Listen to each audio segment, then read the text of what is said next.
p.m. Indulge in some of your favorite local cuisine and pair it with your favorite drink. From our ice-cold beers, our finest selection of wines and liquors, to our top-notch cocktail specials, your friends at Mezcla Bistro Tuman are ready to serve you. Why limit happy to only an hour? The Mezcla family reminds everyone to drink responsibly. See you on Wednesday and Friday night.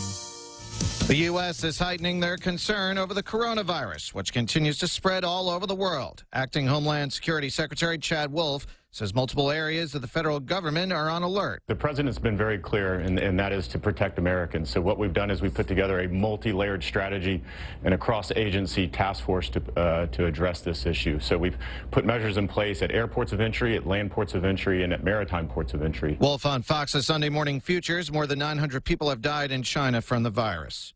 Relief and happiness in New York City. Dozens of NYPD officers gathering to support one of their own. He was discharged from the hospital after being shot Saturday night. Another officer was shot in a police precinct Sunday morning. New York's Mayor Bill de Blasio condemned the attack, saying an attack on police is an attack on everyone. Police union leaders are calling out the city's government for allowing anti-cop sentiment to make officers' jobs unsafe.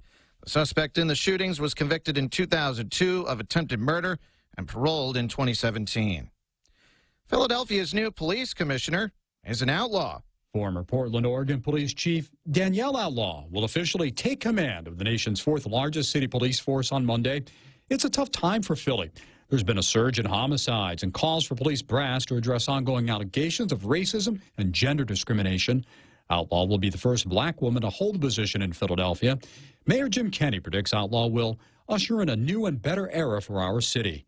Tom Rigotti, Fox News. Ricky Stenhouse Jr. takes the pole at Daytona just 2 days into his tenure with his new team. The Daytona 500 opens NASCAR's season next weekend. And sources tell ESPN a trade in baseball sending Mookie Betts and David Price from the Boston Red Sox to the Los Angeles Dodgers is complete. I'm Rob Dawson, and this is Fox News. The University of Guam Endowment Foundation presents How to Say I Love You, Love Languages in the Pacific. Join us on February 13th at the Guam Museum from 6 to 9 p.m. and enjoy a night of live entertainment and cultural delicacies, all while exploring the many ways we celebrate love in the region. Tickets are $60 per person and include free-flowing drinks. Proceeds will benefit the liberal arts and fine arts programs. Visit give.uog.edu and click Shop to get your tickets today. Sponsored by the Guam Daily Post, Matson Navigation, and Choice Broadcasting. Off a day, this is Congressman Michael St. Nicholas. Our veterans deserve the best, and I'm working hard to make sure they receive what they earned defending our freedom.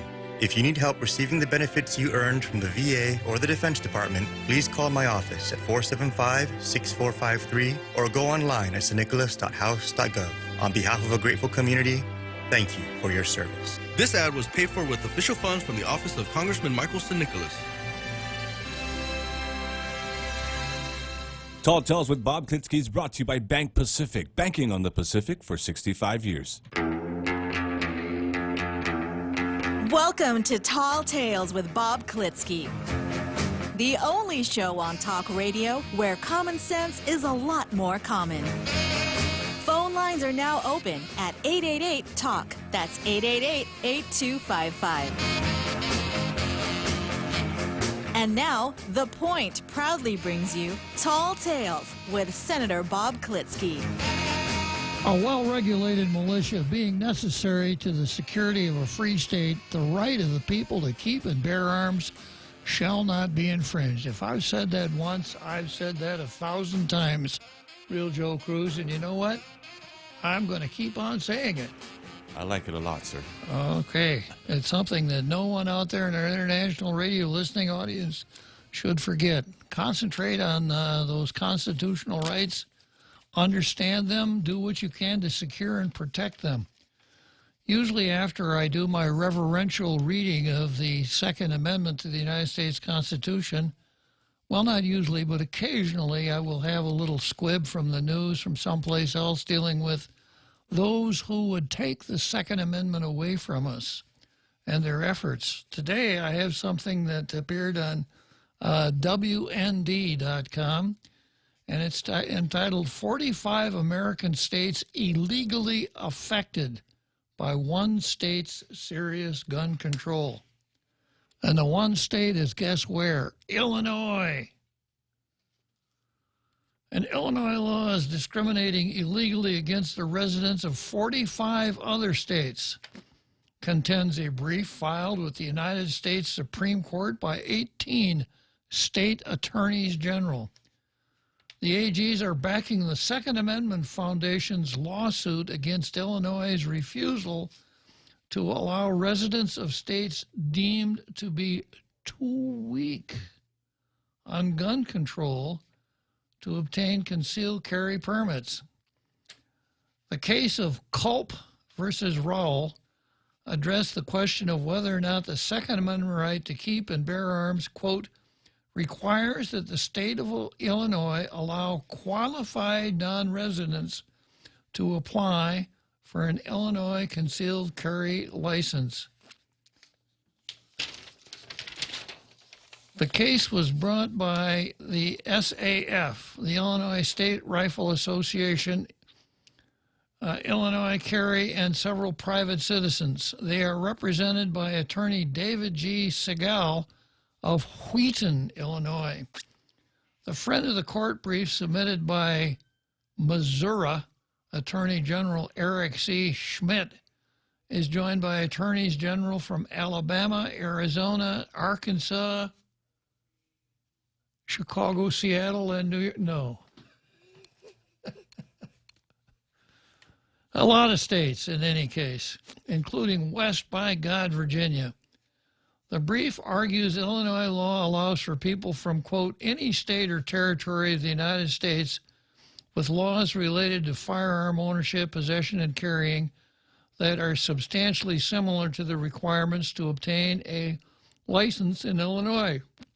That's what Illinois law says. So if you come from Guam, and the Guam laws for concealed carry is substantially similar to Illinois, probably more stringent when you come right down to it, then you should be able to get a concealed carry permit in Illinois, even though you are not a resident of Illinois.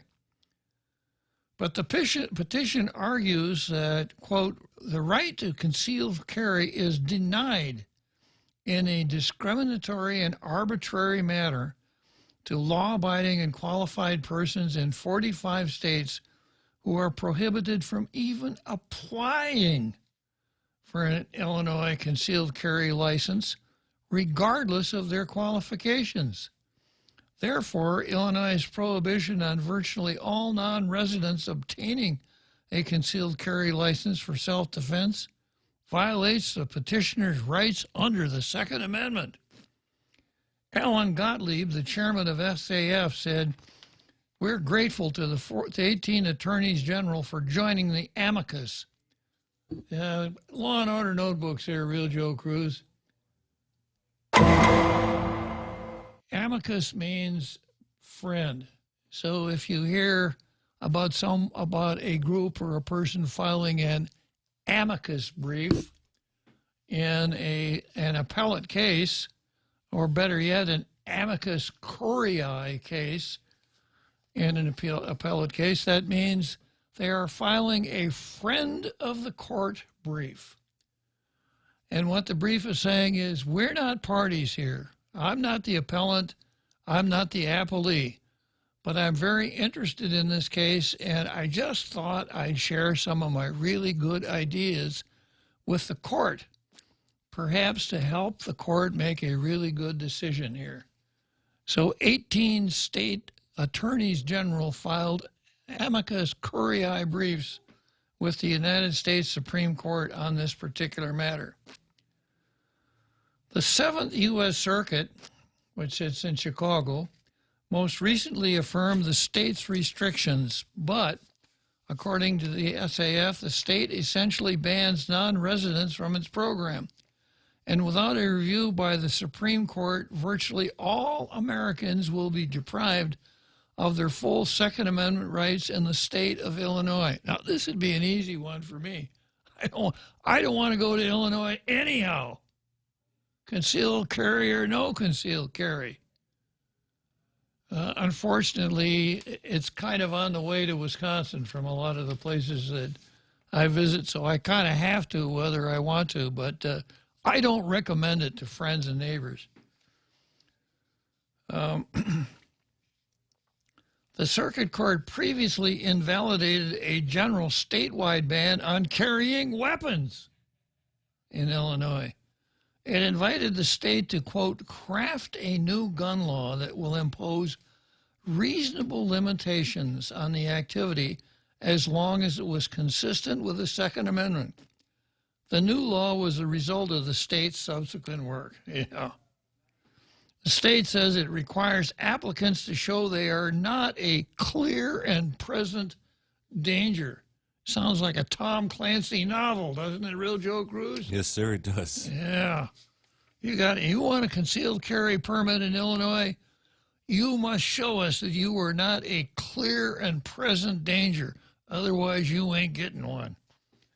Within the past 5 years, they must not have been an applicant must not have been a patient in a mental hospital, convicted of a misdemeanor or 2 or more violations of driving under the influence, participated in a residential or court-ordered drug or alcohol treatment program, or been a member of our legislature. No, I just threw that in there.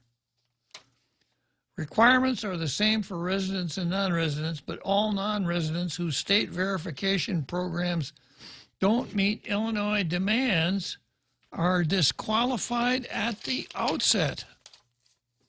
So that's how they do it in Illinois. A case that apparently cert has been granted. I'm not sure of that. I will watch that case and report on it from time to time, of course. So having disposed of the Second Amendment, we go next to Zemi Ikotny.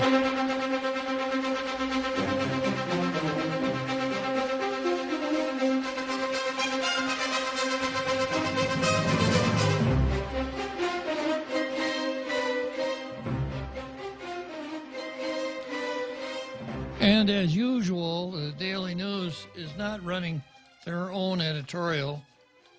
This time it's from Frederick E. Hoxie, who is a professor emeritus of history at the University of Illinois. Professor probably specializing in the Second Amendment, right? Surprise, surprise. Yeah. His latest book is, quote, "This is Indian Country, American Indian Activists and the Place They Made," with an introduction by Elizabeth Warren. Not really. With an introduction by Pocahontas. So, and once again, it's Trump bashing. How to cope with Trump's acquittal. It's kind of like one of these self-help books. How to cope with PTSD, how to cope with an alcoholic relative, how to cope with a battered wife, etc. Is that really the name of the title of the... How to cope with Trump's acquittal. Oh, my. Yeah. History is a guide to fixing our country. For now, it seems that President Donald Trump has gotten away with it. He stonewalled congressional investigators. He successfully bullied every Republican senator except Mitt Romney. And the day after the Senate found him not guilty, he called the impeachment process a phony, rotten deal by some very evil and sick people. Political maneuvering, legal sophistry, lies, and intimidation appear more powerful than the rule of law. This turn of bad events is bad news for our democracy. Yeah. Frederick E. Hoxie, special to USA Today. How to cope with Trump's acquittal. Take 2 aspirins and go to bed for the next month? How about that one? Pull up your pants and realize that you live in the real world and not some leftist leftist fringe tyranny run by your brothers and sisters in the left? Probably not. So needless to say, There's no Blue Star material there. But the Daily News runs true to course. They run stuff from USA Today that bashes Trump. Makes it a whole lot easier. You know, you don't have to sift through your material. You don't have to pick it. You don't have to make any choices. You just tell somebody, "Hey, give me another bash Trump editorial. We'll run it today. I don't need to read it. I don't need to review it." Okay, and then the Post. Post doesn't ring the bell today either. DPW is doing a good job fixing roads. What? Yeah. One village road project at a time. The Department of Public Works has been working to chip away at a problem that has been lingering for decades. Chip is the correct word. Village roads don't get federal funding, so DPW competes for local government cash to get the work done. Too bad we can't build a road from here to Honolulu for Festback. We could probably get cash for that in a heartbeat. In recent months, DPW has made some headway. DPW still needs more funding support to repair more roads, but it has been putting to use whatever money it has available. Using its own personnel and its own trucks and backhoes and other heavy equipment has allowed DPW to stretch its budget even more. According to a monthly status report from January on village streets and road resurfacing repairs by DPW, a total of $580,000 has been spent thus far to pave 4 streets in Talafofo and 1 in Tamuning. Scheduling for road striping of South Paulino Heights, Savannah Drive, Savannah Extension, and North Paulino in Talafofo is currently underway, as is the installation of a second line on the sidewalk of Fahrenholt Avenue in Tamuning. I didn't know the sidewalks had lines on them. Did you, real Joe Cruz? I did not, sir. And if you got a line on the sidewalk, do you need 2? I'm not sure. The paving of 7 streets in the central region of the island was completed at an estimated cost of approximately $682,000. 5 streets in the southern part of the island, Dueña Street in Agate, Felix T. Pangolinan Drive in Santa Rita, Chalan Ugun in Manangung, and Felix Paris and Jose P. Cruz Street in Talafofo are pending resurfacing, according to the report. Hordad Chalan-Pago Mayor Jesse Gogui says he hopes more funds will be made available to complete road repairs. I think roads are the issue for every single mayor. He added that 99% of all complaints he receives are about road maintenance. Most involve damage to residents' vehicles from tire blowouts to out-of-whack alignment caused by gaping potholes. Gogui Street will soon see the resurfacing of Chalan Ping Pago, and more roads in his village wait in line for DPW to get to them. Bad roads are a pocketbook issue for Guam residents. Roads that are in bad shape cause our vehicles to break down easily. If our vehicles break down, we can't get to work on time or at all. It's a stroke of genius there. We will be unable to do our errands and drop off and pick up our students from school. We won't be able to go joyriding on Sunday afternoons. We won't be able to sit in the parking lot and listen to tall tales on our radio. Oh, that's some serious stuff, huh? Without an effective transit system, owning a car is a necessity. Any effort on part of our local government to improve the condition of our roads, including installing sidewalks for pedestrian safety, will help improve the quality of life and road safety for all of us. DPW truly needs more funding support. Okay, well, they filled the news hole. At least it deals with a local subject, but It doesn't ring my bell. It's not edgy. It's not holding anyone accountable. It appears that they had a press release from the Department of Public Works, maybe from the Director of Public Works, and they recast it as an editorial. We're looking for a little bit more than that around here, folks over there at Post. Okay, from there we go to the card. And on the card, first bout, Trump versus Michael St. Nicholas. Second bout on the card, the Guam Department of Education versus every child.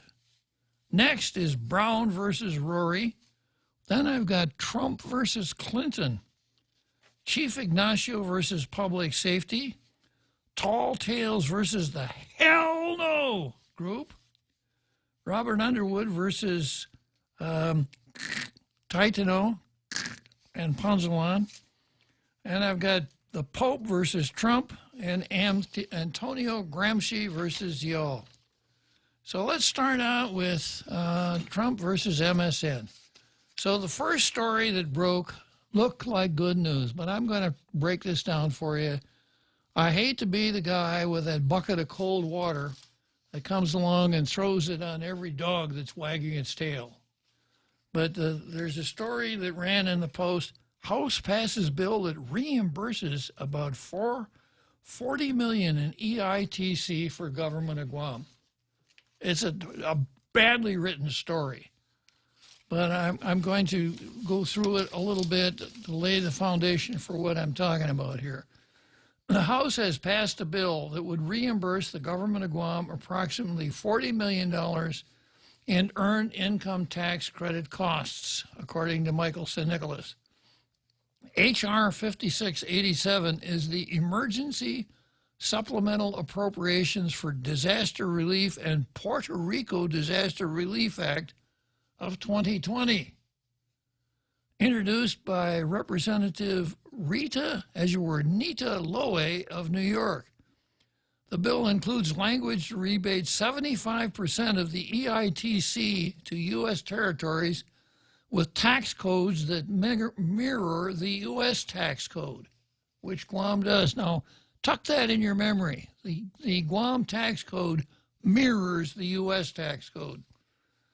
Now, St. Nicholas goes on to say, our advocacy for our brothers and sisters in Puerto Rico continues to pay off for Guam, as our need for EITC reimbursement was included in H.R. 5687 that has centered on the disaster relief needs of Puerto Rico. Well, it looked to me more like our advocacy for our sister in New York, because it was a congressperson from New York that introduced this bill. And I'm going to be a little critical here. I don't know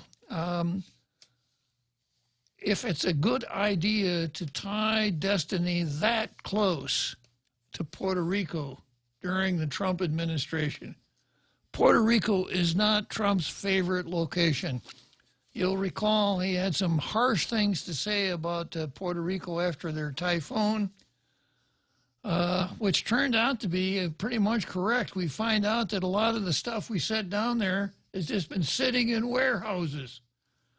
Not to mention that there's a fair amount of corruption, etc. So tying oneself to Puerto Rico, easy for me to say sitting here behind this microphone, but it may not be the most beneficial legislative tactic to get a bill through Congress. On the other hand, we don't have a very strong argument for reimbursement of the money that we pay out in EITC, which you'll see after I finish the explanation here. In 2018, the Bureau of Management and Research noted that EITC annual payments were at roughly $57 million. The Guam Daily Post files state that's out of approximately $125 million paid in refunds for individual tax filings, according to Rev Tax. So if we pay out $125 million in tax refunds, 57% of that is EITC. That's what? It's more than a third. of our tax refunds. For decades, the government of Guam has tried to get reimbursed for EITC. Now, here's the kicker. States are reimbursed by the federal government for EITC payments they make. Wrong. Have you got a sound effect for wrong? We need one. I'll look for one. Yeah. This is what the Post says, the usually reliable Post. For decades, the government of Guam has tried to get reimbursed for EITC. States are reimbursed by the federal government for EITC payments they make. Wrong. Guam and other... Denied. Not bad. Not bad. Yeah. So here's how it works, folks. All of a sudden, I'm looking at Facebook and Ray Gibson pops up. I wonder how that happened. Is there any Ray Gibson sightings in there? Just let me check something here. Let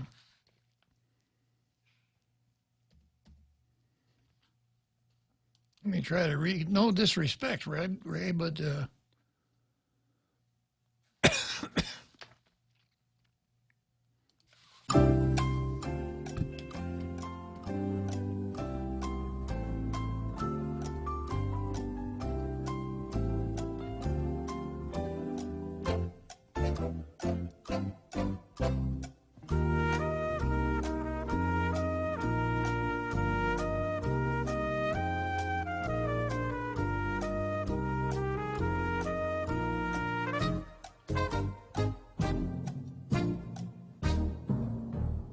I wonder if that scared Ray as much as it scared me.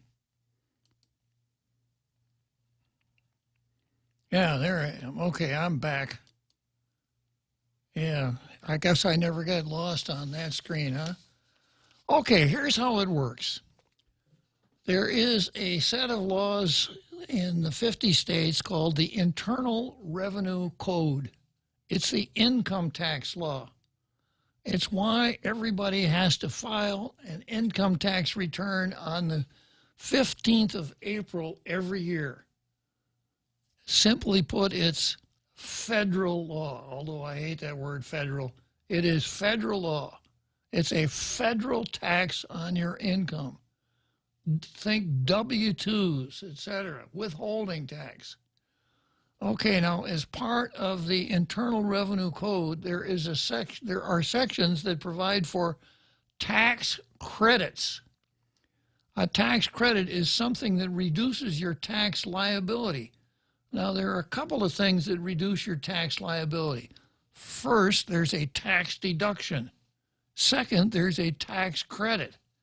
A tax deduction means that a certain amount of money is deducted from your income, and therefore you don't have to pay tax on it. Like we used to get so much per child, not anymore. Now there's a standard deduction for married folks, so that is a tax deduction. A tax credit is more powerful than a tax deduction because a tax credit is an amount that you apply against your tax liability. So as an example, if you actually owed $1,000 in taxes after you'd finished your 1040, and for one reason or another you had a tax credit of $500, you apply the tax credit to your total tax, and you wind up with a tax liability of only $500. That's a tax credit. Okay, I'm going to take a little credit myself here and take a short break, and then we'll return to H&R Klitzkie. If you own a Toyota, please listen to this. It could help you avoid injury, maybe save your life. The Takata airbags installed in certain Toyotas can explode and shoot out sharp metal fragments at people inside the vehicle. You don't need to be in a collision. They could explode any time. In the U.S., these airbags have caused 26 deaths. There's been a worldwide recall of Takata airbags, and most have had the faulty parts replaced. But here in Guam, there are still over 3,000 Toyotas on the road with potentially lethal airbags, and yours could be one of them. So please, take your Toyota to Atkins Grow, even if you didn't buy it from us, and get the inflator replaced. It costs you nothing. It takes just about an hour, and it could save a life, yours or someone you love.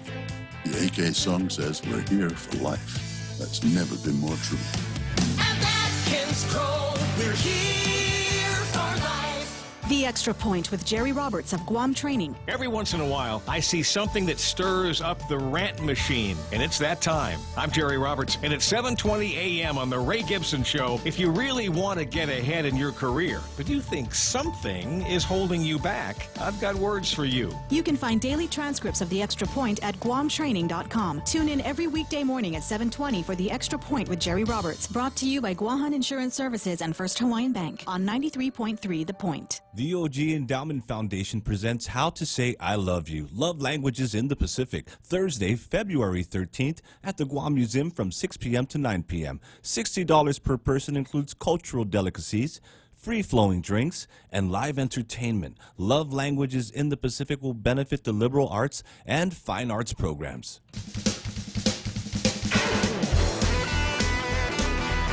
And now, back to Tall Tales with Bob Klitzkie, the one radio show politicians don't want you to listen to. Call now, 888-TALK. That's 888-8255. Okay, so here we are back at H&R Tall Tales talking about income tax. So one form of tax credit that is contained in the Internal Revenue Code, the federal taxes that everybody in the states pays, is the Earned Income Tax Credit. It's a little bit complicated, but I'll do my best. So first of all, in order to be eligible for the Earned Income Tax Credit, you must earn. You must have a job. You must get a W-2 at the end of the year. You can't be a trust fund kid and get the Earned Income Tax Credit. So if you, depending on the size of your family and the amount you earn, there is a ceiling.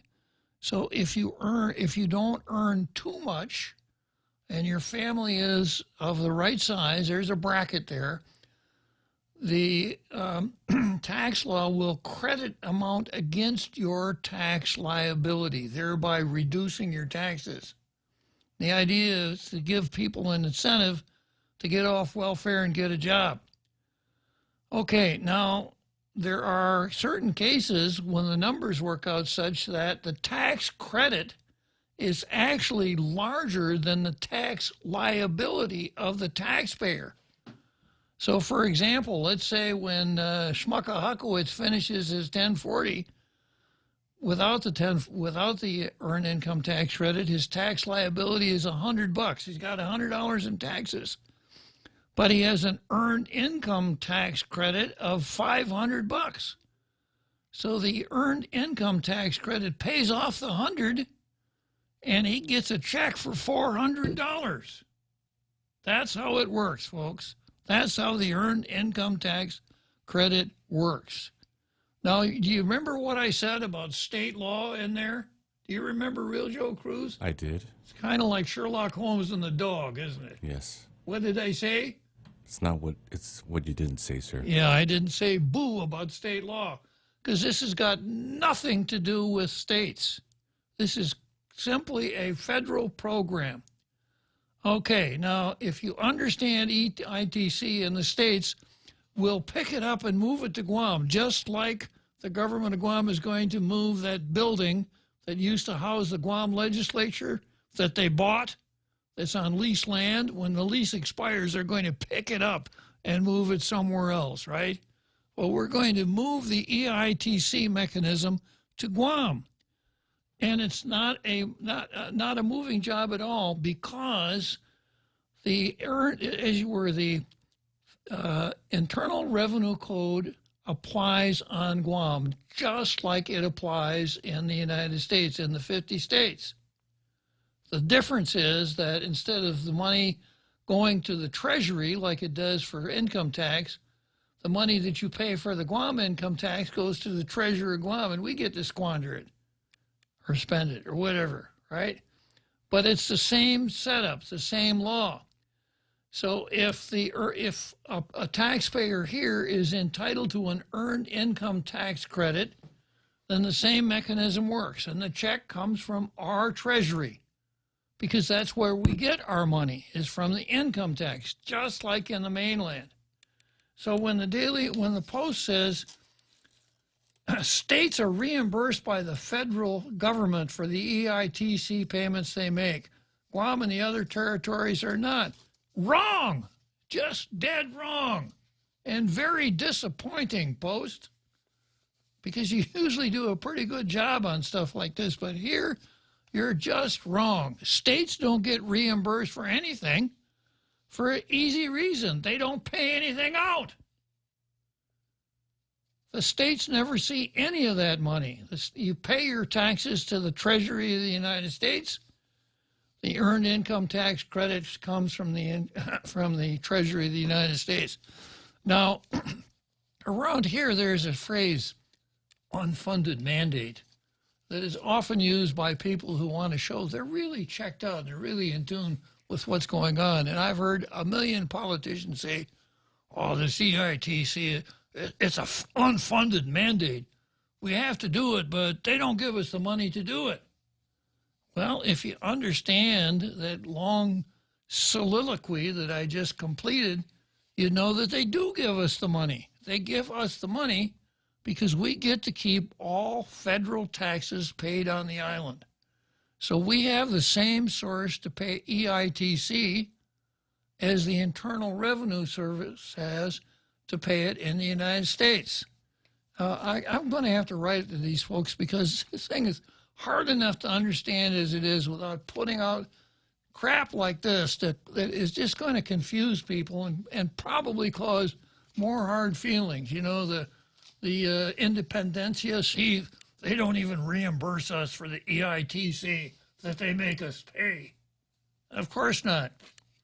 So that's what it's about. Now, what Michael San Nicolas has done with his Bill 5687, he has language that would, I don't know if it's an appropriation or I haven't been able to check out the statute, but anyhow, what it says is that the statute 5687 includes language to rebate 75% of EITC to U.S. territories with tax codes that mirror the U.S. tax code, which Guam does. Now, I don't know if this, again, is really poor drafting of the article to rebate. Now, you only get a rebate of something that you paid in the first place. If the rate is $10 a cubic foot and you've got to deal with whoever it is that supplies you with the cubic feet of whatever you're buying, and you get a 10-cent rebate per cubic foot, and you buy 5 cubic foot, you get a 50% rebate.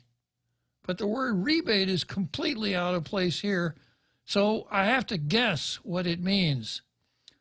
Does it mean a continuing appropriation to pay 75%, to reimburse the government of Guam for 75% of the EITC that it pays out? Probably they meant reimburse instead of rebate. Well, if so, that sounds really great because as per this article, in 2018, we paid out $57 million. So 3/4 of $57 million is, how much, Real Joe Cruz? I don't know, sir. You got a calculator. 3/4 of what? 3/4 of $57 million.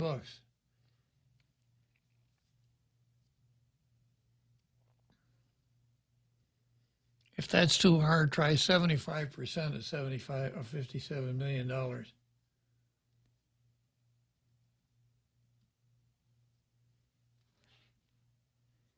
Well, while he's figuring that out, I can give you a rough estimate. It's a whole shift load of money. Right, Real Joe Cruz? Yes, it is, sir. $42,750,000. $42,750,000. That ain't hay. That's how much we'd get, at least that much. It's probably more than that now if San Nicolas's bill passes. So, you know, is it time to start dancing in the streets? Is it time to brush off, to reload new appropriation bill software and our word processors down at the legislature? Let's see if we can't spend most of that money before we even get it, which is kind of our usual custom. And at this point, I would like to just pause for a second and interject this thought. It sounds good to get almost 43 million bucks extra money paid into the till, doesn't it? But if we did that, would it be like giving another bottle of scotch to an alcoholic? Would it really bring about the kinds of fiscal improvements that we need? Or would, instead of reform, would it just enable us to go stumbling along the path that we've become so comfortable with over the years? I'm just going to leave that as an open question. Now, one other thing I want to say about the EITC, and that is this, and I mentioned this on Ray's show this morning, which I'm sure you heard, right, Real Joe Cruz? I did, sir. Real Joe Cruz is probably going to be recognized as a source of tremendous wisdom, having listened to the Tall Tales and the Ray Gibson show every day, right, Real Joe Cruz? It's probably one day minus today, sir. I will have all that wisdom. Yeah. One day minus today. 1 day minus today. All right. So here's a little oddity that is almost a Guam only thing, and that is that in accordance with 3 international treaties with what we refer to as freely associated states, Marshalls, Palau, and FSM, citizens from those areas can come to the United States without documentation, and they can stay as habitual residents, meaning they can come to Guam and stay as habitual residents. They don't need visas. They don't need to go through the entry formalities. Theoretically, they're supposed to work or go to school, but they come and avail themselves of many municipal services here, which it's part of the treaty. There isn't a whole lot we can do about it until it's renegotiation time. But my speculation is that a lot of that EITC money goes to habitual residents from the freely associated states because they don't make as much money as people who live on Guam, because they don't have the skills that people who live on Guam have, for the most part. There are exceptions, of course. So you take someone from the freely associated states who comes here, who we see as a burden, because we think that the national government should reimburse us for the money that we spend on folks from the freely associated states. So we're not only spending that money and not being properly reimbursed, we claim, but because of the EITC, we're even giving a lot of those folks a chunk of cash from our treasury in the form of an earned income tax credit that's larger than their tax liability. I wonder if Michael San Nicolas made that argument to Nita Lowey, a congressman from New York. So this all sounds really good right up until now, right? Oh boy, you know, they're going to reimburse us for our tax credit. Hooray for Michael San Nicolas. Unfortunately, later on, the Daily News runs a story that says President Trump opposes bill that could mean 75% EITC reimbursement for Guam. Well, at least the Daily News is not talking about rebates.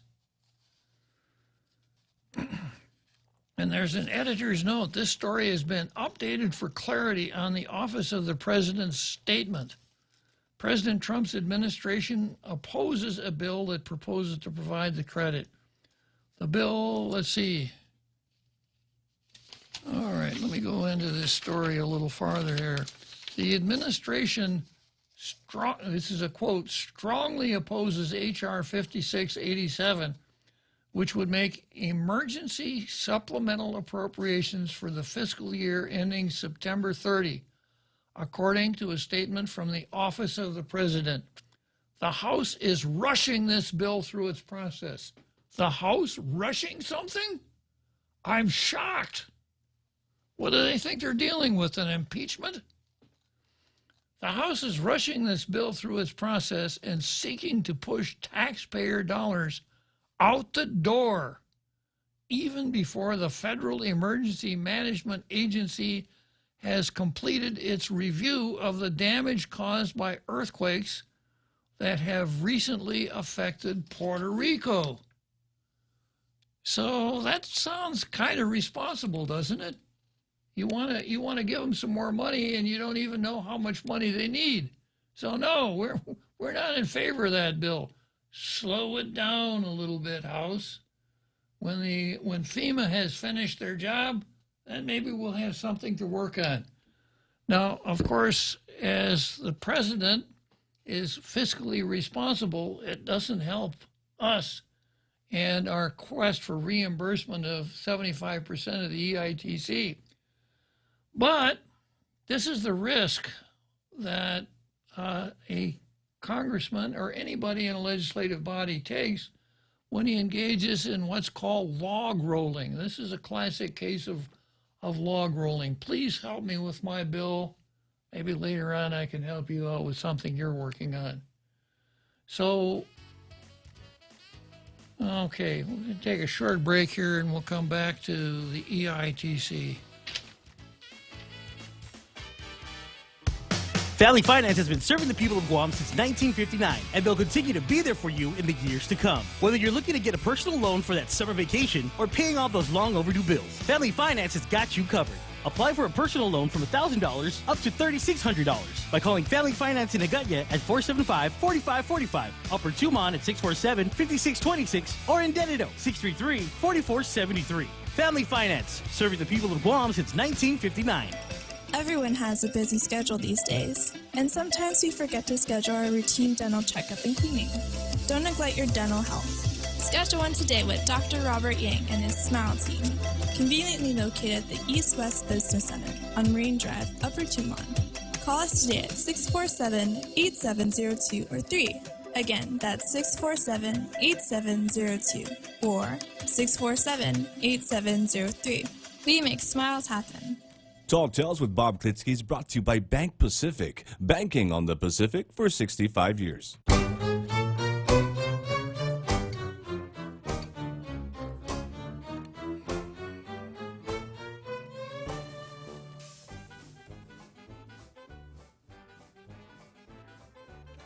Okay, here we go. I notice I've got a call on the line from Another Joe. Now, this is not you, Real Joe. No, it's not, sir. This is Another Joe. But I see, looking out of the corner of my eye, I see a post from Maria Fagotgut that looks kind of interesting. Maria Fagotgut says, some people know how to play the EITC game. Get a job for a couple months to get that W-2, file taxes. They have 22, 345, and whatever kids. In other words, they got a lot of kids. And bam, $6,000 to $8,000 return, and they only paid in a couple hundred to Guam withholding. Interesting. Yeah. Okay, so let me see what Another Joe is going to tell us this afternoon. Another Joe, what can you tell us? So it sounds to me there, Uncle Bob, as though the odds of getting reimbursed through a bill in Congress become slim to none if the president has already shown a reluctance to support what I guess is the legislation introduced that would provide the funding to the war reparations. I don't think this has anything to do with war reparations at all, Joe. Another Joe. No, so it's not the same thing. Say again. So it's not the same thing. Not even close. Okay. Thanks for clarifying that. I'm relieved to know. So there's still the possibility of the war reparations and coming through. Yeah, there's Michael St. Nicholas's Bill 1365 is before the Senate. There was a announcement in the paper that Michael thinks that now the Senate has gotten impeachment out of its hair, that the bill might pass by the end of this month. Well, then in the case of the compact impact and the way we're affected there in Kababa, it would seem as though a way to clarify exactly how much we're spending on these citizens of a foreign nation would be to put as much of that Section 30 money. So is that what's called Section 30 money?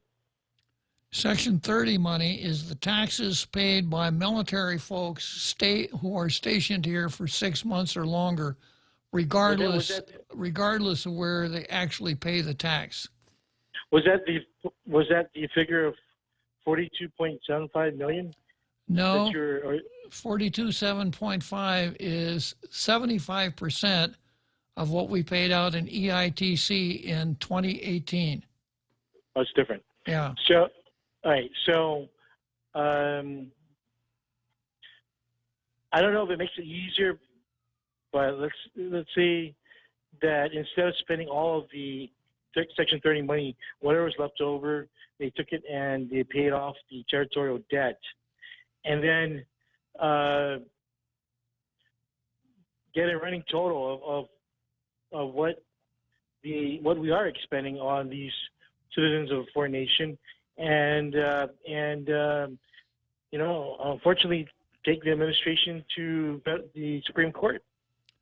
Well, first of all, if one goes to court, you don't start out at the Supreme Court. You start out in the trial court. You start out in the district court.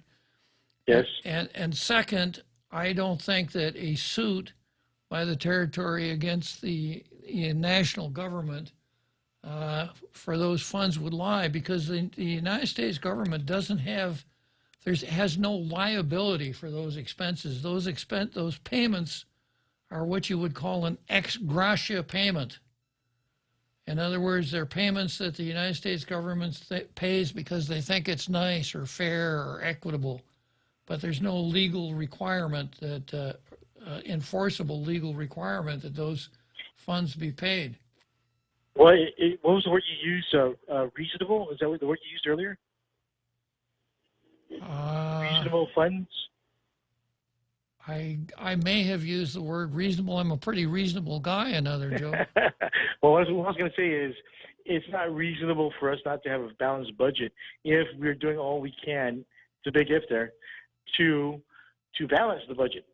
So if we can get a bipartisan effort here in Guam, in the legislature and with the administration, to reflect that we are doing our utmost bipartisan,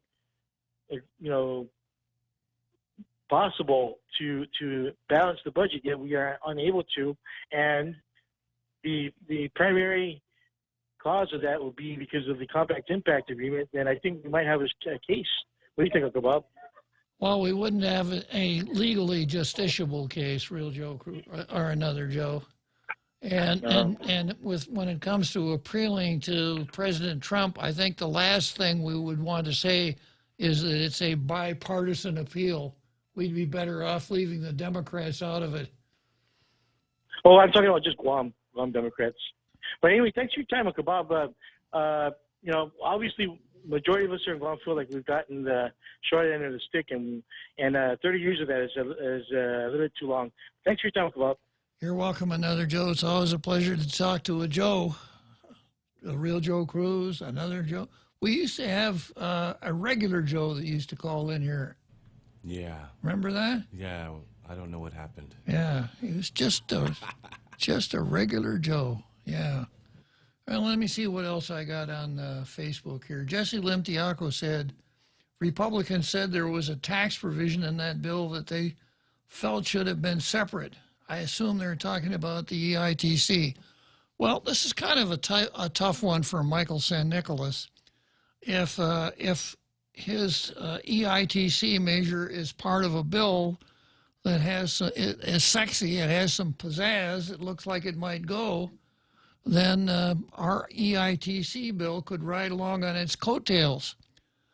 But if a bill that does nothing more than reimburse 75% of EITC paid out to Guam were introduced in the House of Representatives, I think it would be really hard for it to get legs. Frankly, a relatively small bill from a very small place that's very far away.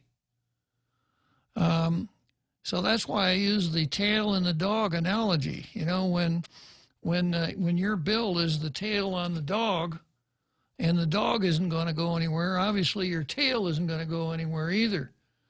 But if you cut the tail off the dog, the tail probably wouldn't go anywhere either. So maybe Michael made a calculated decision that decided that he would be better off throwing in his lot with Puerto Rico than trying to bring it through by himself.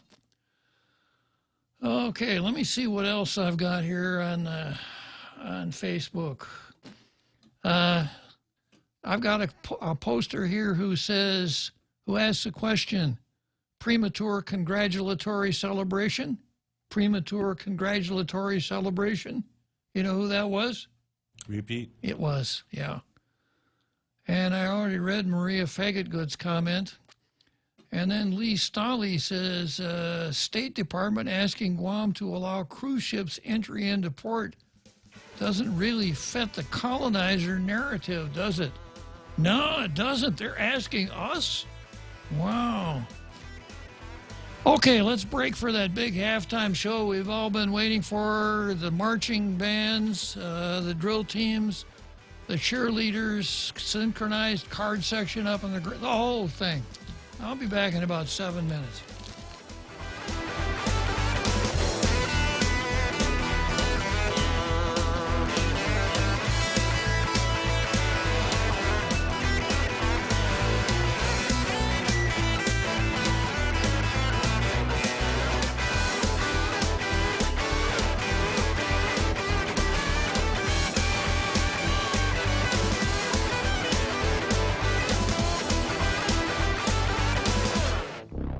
The Point is KUSG, Hagåtña, Guam, 93.3 FM and 104.3 HD3.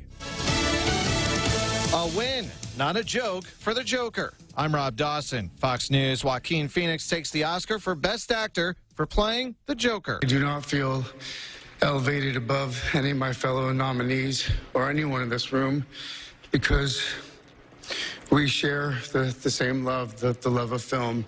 And this form of expression has given me the most extraordinary life. Phoenix speaking on ABC, courtesy of the 92nd Annual Academy Awards. Best Actress goes to Renee Zellweger for playing Judy Garland in Judy. And for the first time in the awards history, a non-English language film nabs Best Picture. It went to the satire Parasite. Japan's health ministry says about 60 more people on a quarantined cruise ship have tested positive for the coronavirus, adding to the total of infections around the world. Here in the U.S., 12 cases of the virus have been detected in 6 states.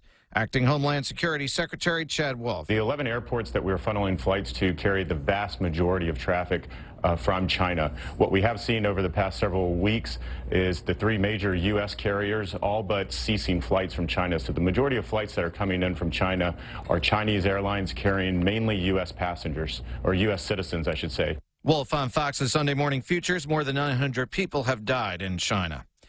The Democratic candidates now know their place on the leaderboard after the Iowa Democratic Party released their delegate awards for last week's caucuses. Former South Bend, Indiana Mayor Pete Buttigieg is in the lead with 14 delegates, and he talked about the criticisms he's hearing on the campaign. You don't have decades of establishment experience. You're not even from one of the biggest cities in the United States. To which I say, that's very much the point. We need to bring new voices to Washington, D.C. Primary day is Tuesday. Vermont Senator Bernie Sanders in second with 12 delegates. America is listening to Fox News. What does love mean to you? Is it passion, romance, or the feeling you get when making someone happy? Is it loyalty and commitment, or being completely vulnerable? Is love the feeling they sing about in songs or make movies about? Or is it just being with that one person who makes you feel safe? This Valentine's Day, celebrate the many ways to love with an exquisite 3-course dining experience perfectly crafted by Mezcla Bistro. From start to finish, you'll enjoy every bite and every moment with the person you love. Mezcla, a true taste of love. Cocoa Coffee Company is now available at Circle K. Single origin coffee beans carefully sourced and locally roasted to give you the freshest cup of coffee Guam has to offer. Grab a cup that's brewed every 30 minutes or purchase a bag of the locally roasted whole beans. Flavors now serving: light medium roasted Ethiopia and medium dark roasted Jamaican Blue Mountain. Exclusively available at Circle K. With every Cocoa Coffee Company purchase, a portion of the proceeds will go towards the Cocoa Recovery Program. Cheers filled the air in New York City outside a hospital after one of the 2 police officers shot 12 hours apart was released. Well, there's a lot of anger in New York as well. The city's police union president, Pat Lynch, says officers aren't safe in the current climate. If a police officer gets shot this number of times in 12 hours, what's going to happen on our subway system? What's going to happen at our bus stops? What's going to happen when you walk to the corner store? We don't have a chance. The suspect was convicted of attempted murder in 2002 and was paroled in 2017. Police are conducting tests on the suspect's weapon to confirm he's connected to both shootings. The suspect in a series of fires set at black churches in Louisiana last spring is scheduled for a change of plea hearing Monday in federal court. Holden Matthews earlier pleaded not guilty in federal court on arson charges, but court records show there have been plea negotiations going on in the case. Matthews is white, but race is not a factor in the charges. The Justice Department says the charges of intentional damage to religious property makes it a hate crime. A Florida man is arrested after plowing his van into a tent. Jacksonville police arrested 27-year-old Gregory Tim. They say he drove his van into a GOP tent where volunteers were registering voters, barely missing 6 volunteers. Witnesses at the Kernan Village Shopping Center in eastern Jacksonville say after running over everything, the van backed up and the driver appeared to get out and record the damage with the cell phone before driving away. No injuries were reported. Ann Carrick, Fox News. The act caught the attention of President Trump, prompting a tweet Saturday evening.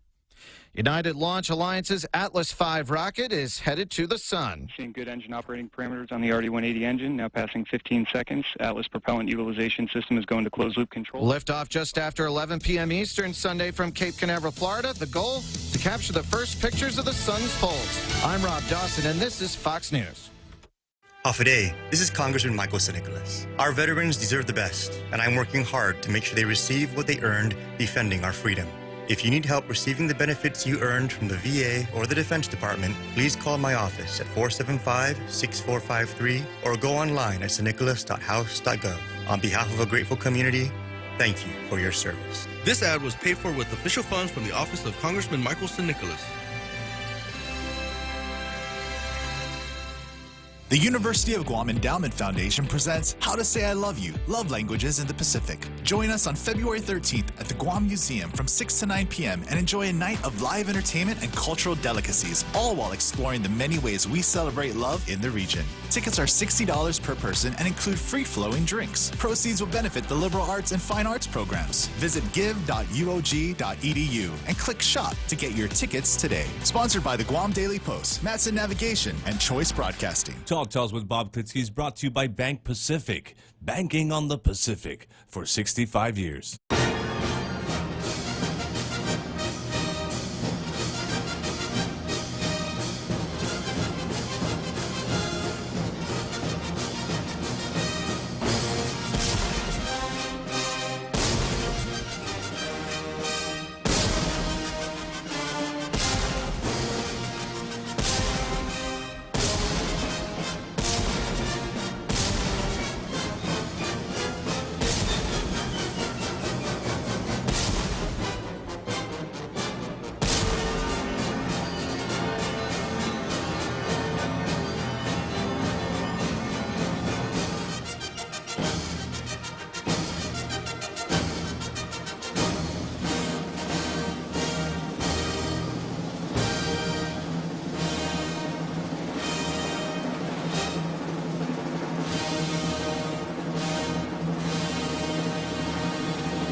From the big halftime show.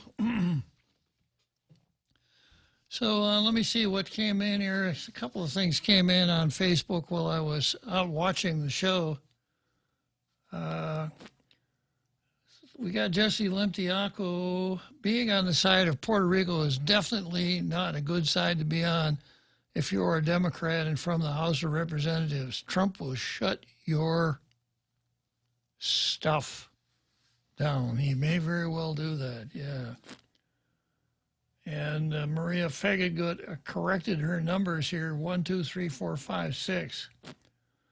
And then I've got another post. I should read it twice, but I'm only going to read it once, but you'll know who it's from. I was taken aback by that too. I assume, and this is in response to Lee Staley's comment that the State Department asked us if we could take that cruise ship into the port. We said no. And Jesse says, Lee Staley, because that's the least they can do when it comes to thousands of people's lives. And that's exactly Lee Staley's point. Exactly his point. And then we've got Peter J. Santos. I was taken aback by that too. I assume just because it was a civilian ship and a very, very sensitive issue, coronavirus. It was novel indeed. Yeah, well, I suppose. Jesse says, being on the... Now, we already talked about that. And then Jesse comes back and tells Peter Santos, State Department, the least we can do is ask them. Well, of course.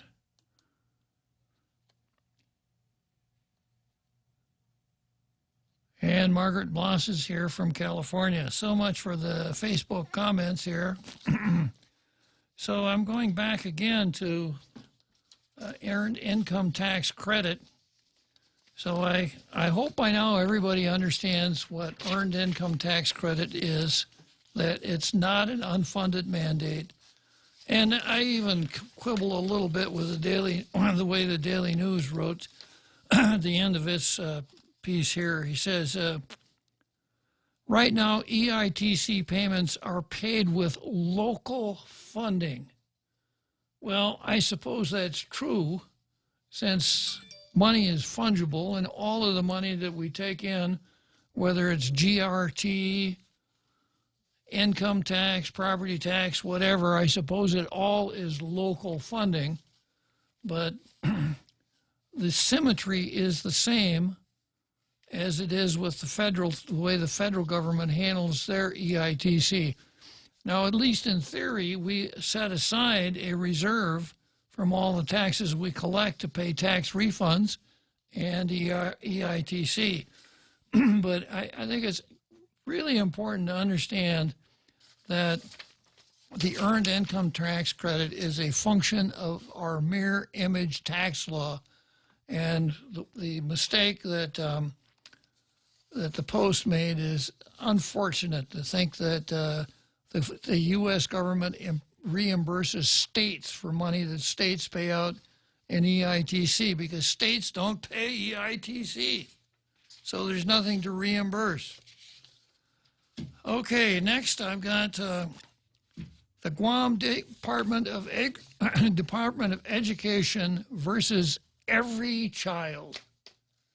No, I don't mean that that's a match where 4,000 folks at the Department of Education are fighting with 30,000 children who are enrolled in the public schools. Every child is the shorthand rendition for a bill that passed in the 28th Guam legislation called Every Child is Entitled to an Adequate Public Education Act. Some people refer to it as the Adequate Ed.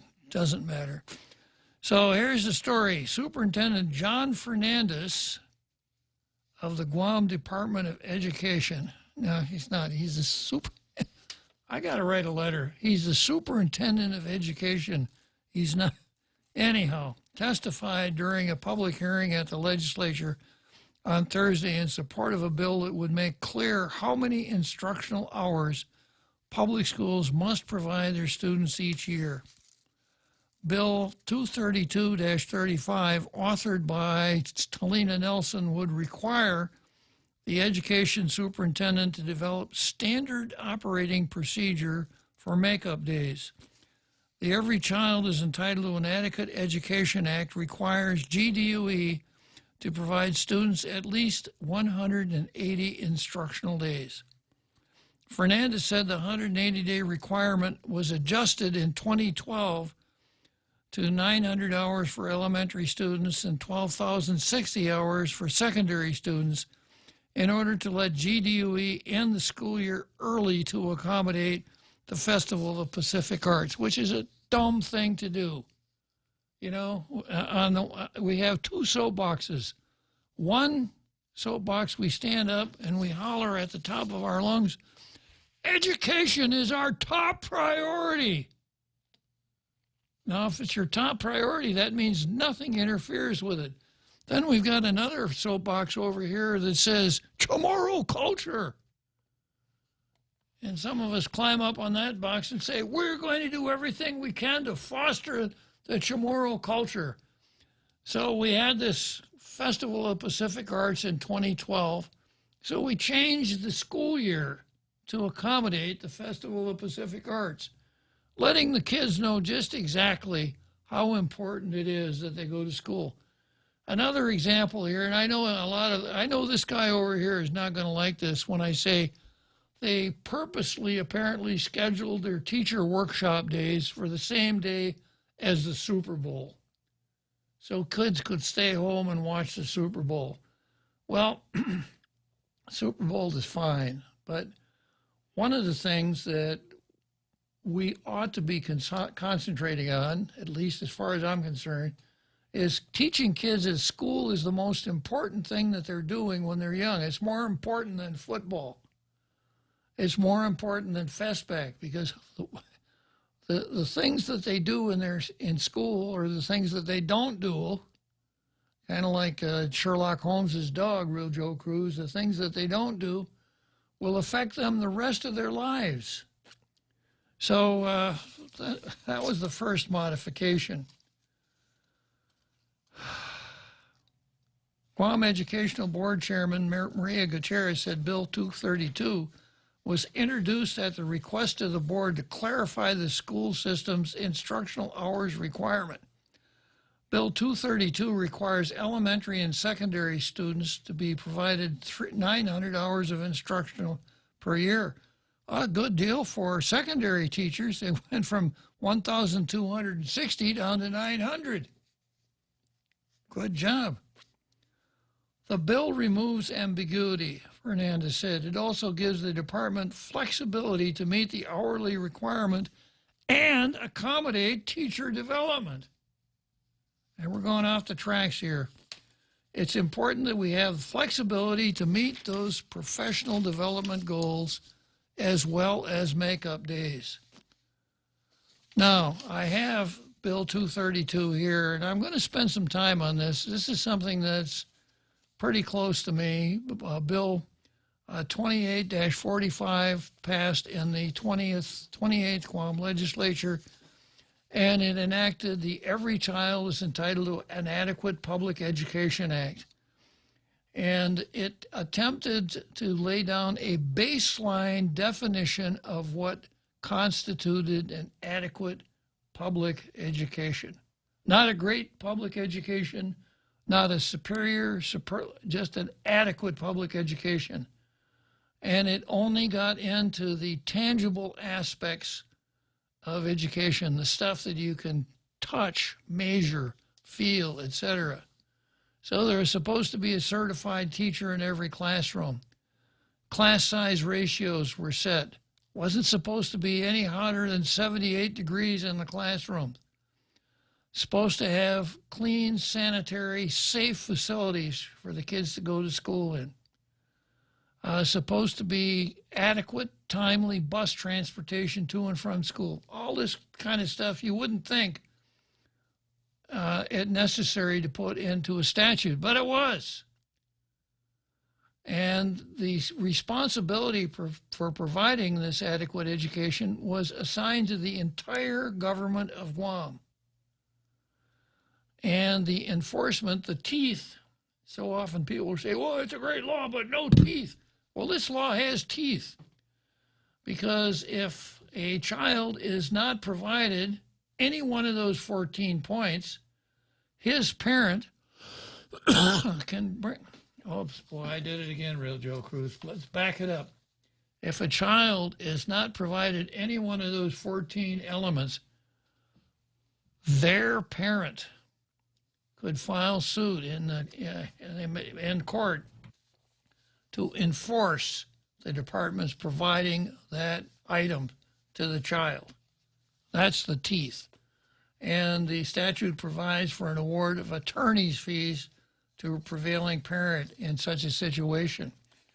So since the statute applied to the entire government of Guam, the definitional sections of the statute, in other words, the definition of what the 14 points were, and for instance, the definition of the word certified as far as certified teachers is concerned, all of that was not included in Title 17, which is the title that deals with education. All of those general provisions were included in Title I, General Government Provisions. And the statute said 180 days to conclude no later than a month after the end of the school calendar. That's what it said. Easy to understand, easy to get your arms around. Well, then the gnomes of the legislature started to play with it, and it became chaotic pretty fast. So the legislative history here kind of gets into this. Let me go back to that. Legislature finds that Public Law 2845 enacted the Every Child is Entitled to an Adequate Public Education Act, mandating at least 180 instructional days each school year. Notice it said instructional days. It didn't say instructional and staff development days. That's what I said when I saw Fernandez's comment. We're going off the track here. 180 school days. Public Law 34105 amended the act by converting the 180 instructional days into 900 instructional hours for elementary and 1,260 for secondary. And I suppose if we keep at it, we can cut that down into minutes to make it clearer, and then let that go for a while, and then maybe change it to seconds so we can do some really precise calculation. Should have left it at 180 in the general provisions part of the code.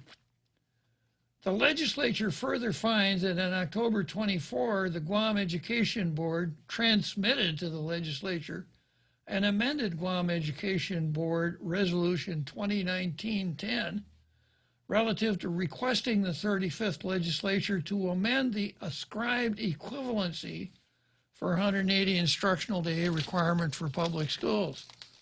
The legislature further finds through the resolution that the Joint Board Calendar Committee, comprised of school administrators, Guam Federation of Teacher Designees and relatives, the Guam Department of Education payroll officer, the program director of Head Start, deputy superintendents, and a GEB board who serves in a liaison capacity, 3 village mayors, a juggler, a stand-up comedian, and 2 magicians. Advise the superintendent that they all advise the superintendent that the amendment written into 34105 created discrepancies between elementary and secondary school instructional hours when including and excluding meal times and breaks. That's why you want to leave it at 180 days. You don't have to get into meal times and breaks. The legislature further finds that the Joint Board suggested that 180 days or its equivalent be converted to 900 instructional hours at a minimum per school year for both elementary and secondary. Now, of course, I got to wonder why so much shorter for elementary, and that the current statute be strengthened to require that the superintendent develop a standard operating procedure for the loss of instructional time. Well, that is, if instructional time is lost. Now, the way it was done back in the days when it was 180 days, a school calendar would be put together. Makeup days would be designated in advance. So, for instance, if there were a typhoon in October and one day was lost, then the day after Thanksgiving would be a school day. Pretty simple. You didn't need to break the days down into hours, etc. And then it goes on the bill goes on to say, thus it is the intent of the legislature to mandate 900 instructional hours per year for elementary and secondary. Further, the legislature intends to mandate the superintendent to develop, and they got it right, mandate the superintendent of education, not the superintendent of the Guam Department of Education, develop a standard operating procedure for the arrangement of the loss and makeup of instructional time for the schools. So the Section 2 then amends the 180 days and changes it to 900 instructional hours or its equivalents. Now, what would be the equivalence of 900 hours? 900 hours. Well, I'm not going to ask you to do the math. 60 times 900, would that be the equivalence? How about 60 times 60 times 900? Sounds like a Ken Joetta, doesn't it? It does. Yeah, the equivalent of 900 hours is 900 hours, except when it's not 900 hours. Including makeup days each year, with school years ending no later than 30 days following the end of the school year. So yeah. Now, at one time, this general provision said that there couldn't be any makeup days during the Christmas vacation. In other words, if a kid had to go to school on one of the days in Christmas vacation, it wouldn't be an adequate education. Okay, it also goes on to say that 180 instructional days are to be converted into 900 instructional hours per school year for elementary and secondary schools. And I think it probably also says every time the word happy occurs in any education statutes, it must be changed to glad. And then there's one more addition here, 900 instructional hours, as you were. Yeah, per school year for elementary and secondary. And then one more, the superintendent shall develop a standard operating procedure for the arrangement of the loss and makeup of instructional hours in the event of emergencies or natural disasters that disrupt instructional time. What about the Super Bowl? Does that mean that they can't give the kids a day off for the Super Bowl? This thing will never pass. It'll never see its way out of committee. Kids want to watch the Super Bowl. Oh, and then here's that section. Scheduled Easter and Christmas breaks shall not be included in makeup days or hours. It makes no sense to include that in a general provision. The general provision is 180 days a year. If you want to fine tune it, do it in Title 17, not in Title I. And in Title 17, you could say the board shall endeavor to not interfere with Easter and Christmas. Well, what if you have to? What if it's the only way?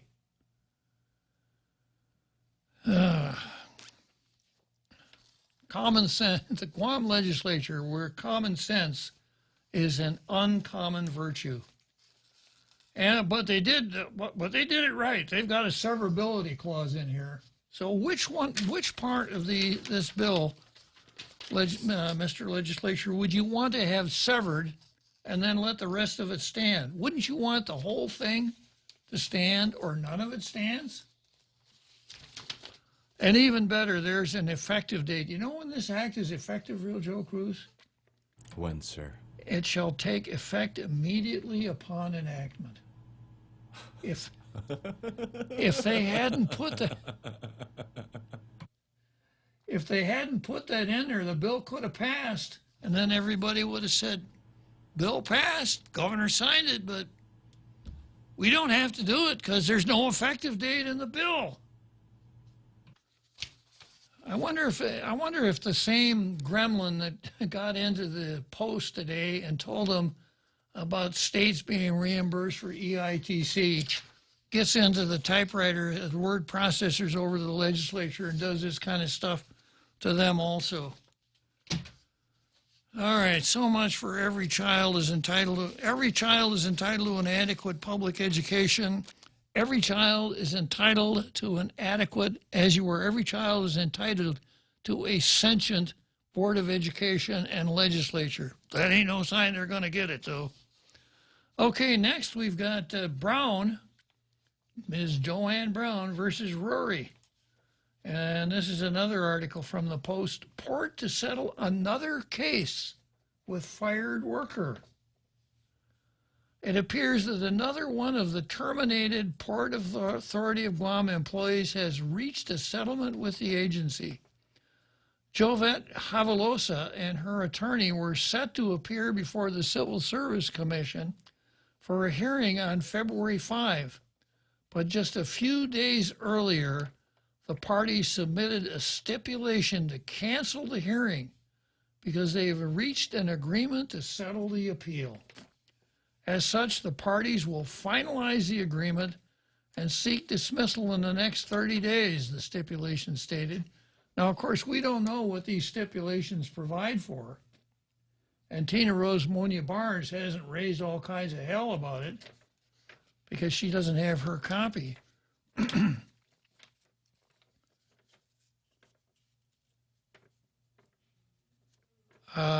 I submitted a FOIA asking for all public records relating to mitigation of damages for the first settlement. Now, by way of explanation again, the doctrine of mitigation of damages holds this. In the case of a breach of contract, the non-breaching party has a duty to mitigate damages. So if it's an employer-employee situation, the employer fires the employee if it turns out that it was a bad termination in the government, a bad termination, the rules weren't followed or whatever, then the government may wind up reimbursing the employee for the money that the government didn't pay him during the time he was fired. But the government does not have a duty to pay the full amount. Because the employee has a duty to mitigate damages. The employee must go out and look for employment of a similar nature.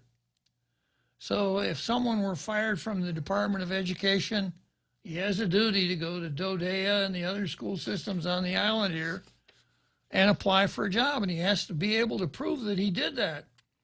If he didn't go out and attempt to mitigate damages, he doesn't get back pay. If he made a good faith try and was unsuccessful, then he does.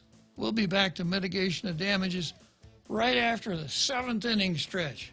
Mezcla Chamorro Fusion Bistro in the Grand Plaza Hotel in Tumon is stirring up some of your favorite drinks all night long. Come down on Wednesday and Friday nights from 5:30 to 10 p.m. Indulge in some of your favorite local cuisine and pair it with your favorite drink. From our ice-cold beers, our finest selection of wines and liquors, to our top-notch cocktail specials, your friends at Mezcla Bistro Tumon are ready to serve you. Why limit happy to only an hour? The Mezcla family reminds everyone to drink responsibly. See you on Wednesday and Friday night. The Extra Point with Jerry Roberts of Guam Training. Every once in a while, I see something that stirs up the rant machine, and it's that time. I'm Jerry Roberts, and at 7:20 a.m. on The Ray Gibson Show, if you really want to get ahead in your career, but you think something is holding you back, I've got words for you. You can find daily transcripts of The Extra Point at guamtraining.com. Tune in every weekday morning at 7:20 for The Extra Point with Jerry Roberts, brought to you by Guahan Insurance Services and First Hawaiian Bank on 93.3 The Point. Tall Tales with Bob Klitzkie is brought to you by Mescla. Try their featured special for February. Southern Spice Crispy Fried Chicken. Louisiana-inspired fried half chicken served with red beans and rice. Available in Agotnia and in Tumon at the Grand Plaza Hotel. For reservations, please call 969-2652.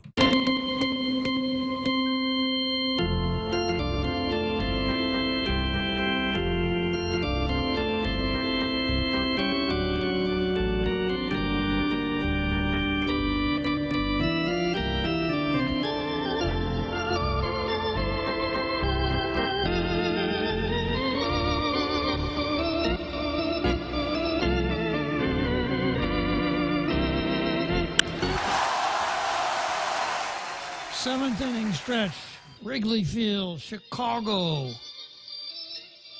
And I forgot to turn the volume off on my iPad. Yeah, so we had two Bobs here, kind of like two Jimmys, Real Joe Cruz. By the way, did you open up the Jimmy line yet? Yes, sir. All lines are open.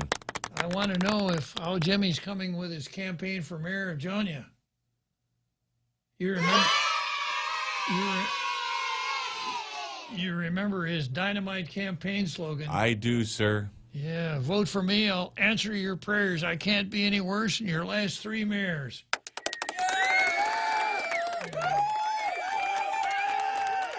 That's Jimmy. Okay, so going on here with the port and the cases to be settled. I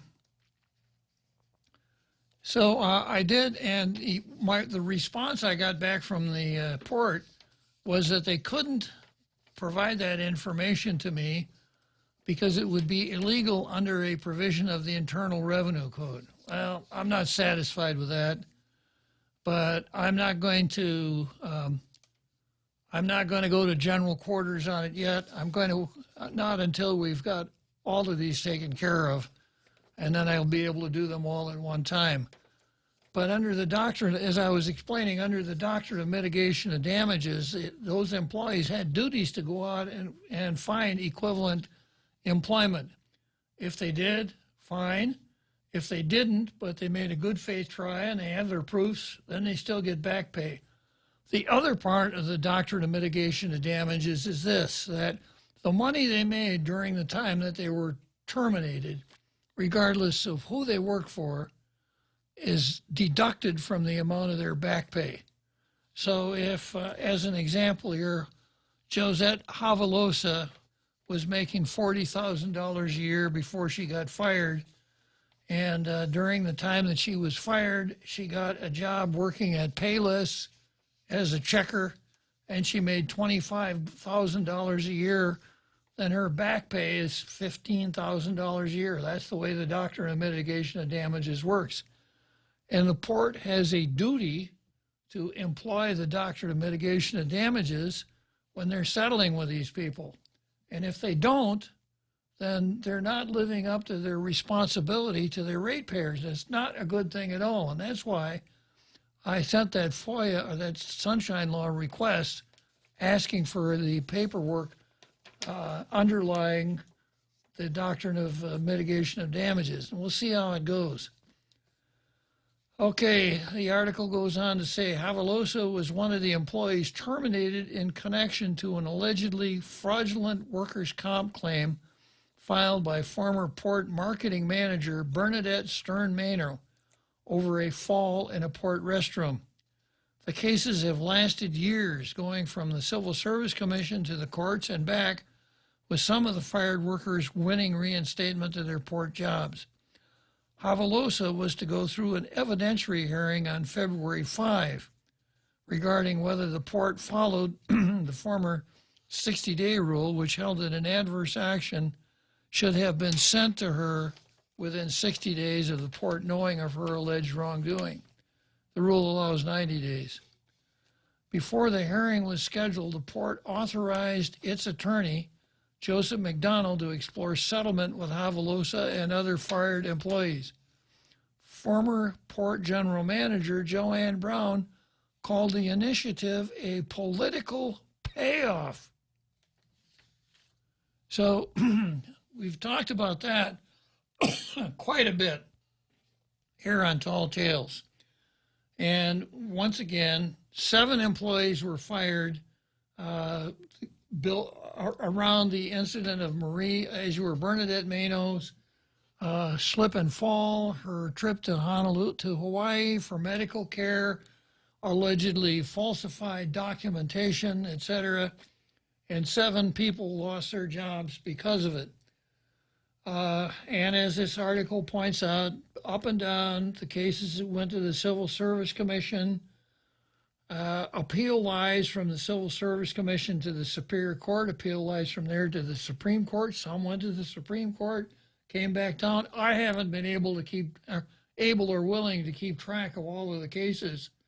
But the only one that was finally concluded through the process was a gentleman named Jojo. What was his name? He was the controller, Jojo. It'll come back to me. Guevara, yeah. His case was actually resolved through the process, and he was awarded, according to the news, or supposed to be awarded between $300,000 and $400,000 worth of damages on that. I don't know where the doctrine of mitigation went with that one either. But the others never reached finality in the system built around protecting the due process rights of government employees. Enter Rory Respicio. Rory Respicio came on board as a general manager of the port at the very beginning of the Leon Guerrero administration. The very first board meeting with Rory on board, Rory told the board that he was appointing Connie Jo Brennan Shinohara to set up a task force to review the termination of the Port 7 to see if they were done correctly. So Connie Jo did that. We didn't hear anything more about it. Oh, at the same time, Rory also said that the board had to get rid of Mike Phillips. What they needed was a full-time employee, get rid of Mike Phillips as soon as his contract was up. So Rory comes on board and appointed the Connie Jo Brennan Shinohara committee to examine these terminations to see if they were properly done and make recommendations back to him and the board. In the meantime, Dan Tydinko was appointed to the board of directors for the Airport Authority. Dan had been the chairman of the port board during the time of the Mano incident began. And Senator Mary Torres, who had been the general manager of the port and whose job ended during the Mano time, went to the public hearing and waited till the public hearing was over, and then ex cathedra thoroughly trashed Dan Tydinko, what a bad person he was. And finally, Dan Tydinko was not confirmed to the airport board of directors. A lot of news came out of that, accusations of what Dan Tydinko did and what he didn't do. Counter accusations by Mike Phillips, etc. So Phillips leaves in June, and a new port attorney is hired, Joseph McDonald. And about the same time, I'm not real clear on my days here, Connie Jo Brennan Shinohara resigns as the deputy manager of the port. And of course, as the chairman of the Shinohara committee that was supposed to be examining these terminations. The very day that Connie Jo resigned, a new deputy general manager was appointed. It turns out that it was the former chairman of the civil, or as you were, the sitting chairman of the Civil Service Commission, who had been the executive director of the Civil Service Commission, a gentleman named Baza. So Baza then takes over for Connie Jo, And Rory announces that he has recused himself from the Port 7 cases and that Baza will be taking over for him. So I sent a FOIA asking for the public record showing Rory's recusal.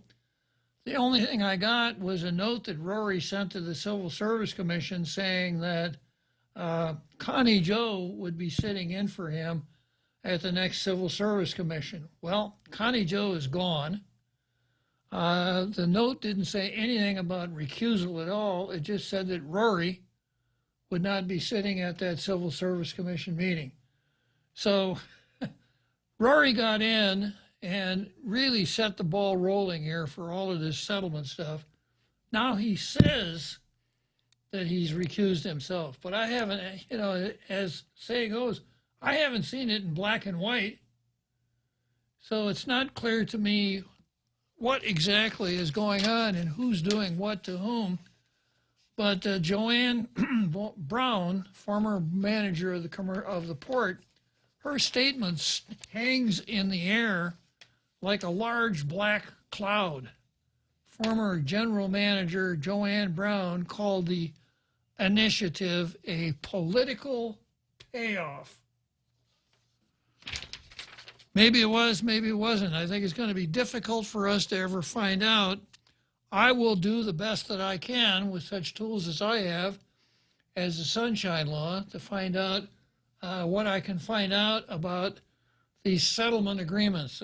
And I understand sometimes the willingness of parties of drawn-out litigation to settle. But as far as the public is concerned, I think the public takes a certain satisfaction in knowing that a procedure is in place and the procedure was allowed to proceed without any external interference. I don't have that feeling here. When Rory said at the very beginning, I'm appointing a task force to look at these terminations, it just didn't sit right. And then the whole thing about his recusal and then appointment of Baza to do the negotiation, and all of a sudden, here we are now, we're settling these cases, even though only one has ever been concluded in favor of the employee. So much for Brown versus Rory. Going on to the next item on the card, I've got Trump versus Clinton and Chief Ignacio versus public safety. I'm going to do Chief Ignacio first. This has been on for so long, but, and I think I've alluded to it before, but we had a police officer, off-duty police officer, who was in a traffic accident at midnight, driving an official car, and he was prosecuted for drunken driving. Well, that was the end of his police career, right? You know, no chief of police is going to tolerate a police officer driving a government car on an official errand anytime, right? Especially when he's drunk, right? Well, wrong, because that police officer was able to stay on the payroll. The incident happened back in 2018. So if the incident happened back in 2018, I can't blame this on Chief Ignacio. I have to blame it on the chief back in 2018, which would have been, last name was Cruz. What was his first name, real Joe Cruz? Joseph, sir. Or Joe. Yeah, how could you forget? J.I. Cruz. Yeah, that wasn't you, that was another Joe. No, that wasn't me, sir. Yeah. Definitely not me. So Joseph Cruz then, at the time this happened, played the old cronyism game. You know, the old cronyism game. The blue wall. Cops have to stick together. One cop will stick with another one. Well, yeah, he had a few too many drinks, etc. But the guy should have been fired on the spot for several reasons. One, nobody should be driving it around in an official car when he's not on duty. Two, no one should be driving an official car drunk. Three, no one should be driving an official car drunk and get into an accident. We found out the accident it wasn't a fender bender, it was $12,000 worth of accident. So Cruz was able to stay on board during the time that all that happened. Around about, let's see, somewhere in January, the end of January, Dennis Santos, the cop, finally pled guilty to driving while impaired as a misdemeanor. He finally pled guilty to DWI. And now the new chief says that he's going to do another internal affairs investigation. It would seem that the internal affairs investigation would have to be pretty short, because this article alludes to an earlier internal affairs investigation, the one that must have been done under the time of Cruz. So the essential facts, unless Cruz is a complete blowout, must have been established. Cruz was on duty, he was drunk, he got into an accident, et cetera, et cetera. So you don't need to call in the FBI on this one, Chief Ignacio. That was January 20. It's already February 10. I would have expected that you would have made your decision now that that kind of behavior cannot be tolerated on the police force, and that police officer would have been let go. He was sentenced to 6 days in jail. So what are the optics of a member of the Guam police force sitting in jail for 6 days? Cops are supposed to put people in jail, not be in jail themselves. So after all this time, and we still don't know what happened with respect to that case, then again, my suspicious mind tells me that Ignacio is going to play the cronyism game. Now, the way our adverse action system works, an officer commits misconduct from the time that the chief of police either knew or should have known about the misconduct. A clock is turned on. Under the old rules, no later than 60 days after the chief knew, he had to make final decision as to what he was going to do with that cop. If he was going to fire the cop, he had to have those papers in the cop's hands no later than 60 days from the day he knew about the misconduct. Now, during those 60 days, he has to draw up a statement of charges and tell the cop what it was that he was guilty, that he did, and the laws that he violated. And then the cop has 10 days to come in and make his case to the chief. He can do it orally, he can do it in writing, he can have a lawyer do it, he can have a lawyer with him, etc. After that 10-day presentation, then the cop makes his decision. So one would have thought that could have all been done by now by Chief Ignacio, unless Chief Ignacio is playing the cronyism game. I'll come back to that right after this short break. Yikes, are those Christmas bills coming in? Wait, hold on, that was last month. Now it's this month. But by popular demand, we're extending our New Year's solution 4.65% personal loan through February. Money for whatever you want at 4.65% APR from Bank Pacific. We're still celebrating. Bank Pacific, where others put branches, we place roots. Equal credit opportunity lender as low as 4.65%. Conditions apply. Off a day, this is Congressman Michael Nicholas. Our veterans deserve the best, and I'm working hard to make sure they receive what they earned defending our freedom. If you need help receiving the benefits you earned from the VA or the Defense Department, please call my office at 475-6453 or go online at stnicholas.house.gov. On behalf of a grateful community, thank you for your service. This ad was paid for with official funds from the office of Congressman Michael Nicholas.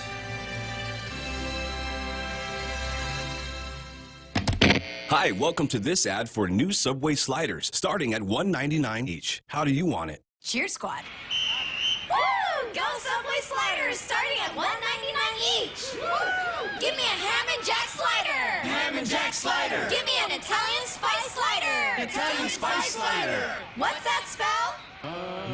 it doesn't really spell anything. New Subway sliders starting at $1.99 each. Go Sliders! Subway, make it what you want. Tall Tales with Bob Klitzkie is brought to you by Bank Pacific, banking on the Pacific for 65 years.